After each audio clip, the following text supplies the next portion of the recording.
Hi, it's Dr. Kat, and in this video I want to talk about building up your capacity for exercise to get back out there in the world again if you've been physically debilitated for a long time with chronic illness like I was.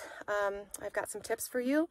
I also have a background as a physical therapist, and I've done a lot of work with helping people get their exercise tolerance back, so I want to teach you what I did. So a couple of things.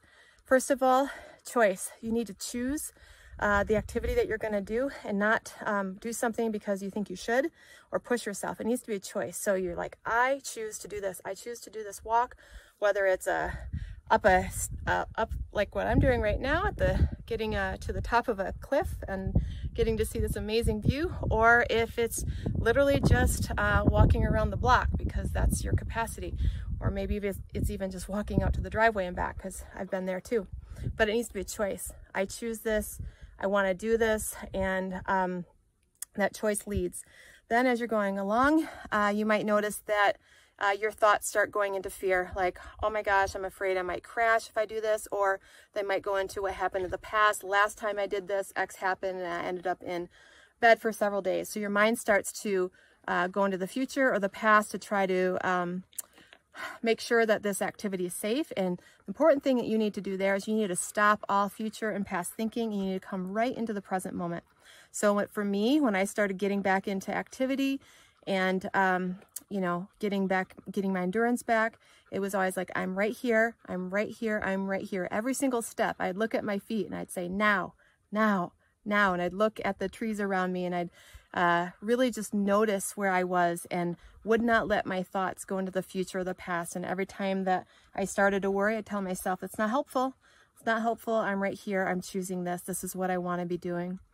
Third, it's really important to have a stable breath pattern as much as possible. So you're going to need to pace yourself so that your breathing can stay as stable and steady and rhythmic as possible. I dealt a lot with postural hypotension, also known as POTS, where literally I could hardly walk around my house, and I know how to retrain that. I've done that. Obviously, I'm up here at mountaintops now, and it took a lot of slow and steady breath work during exercise. And so that's really important that you keep your breath steady. And so you might need to rest, and you might need to catch your breath and just walk at a slow pace.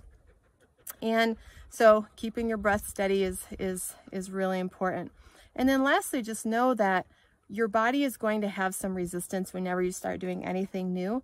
And especially if you have any history of chronic fatigue or postural hypotension, the body will often resist almost every time you first start going into walking or hiking.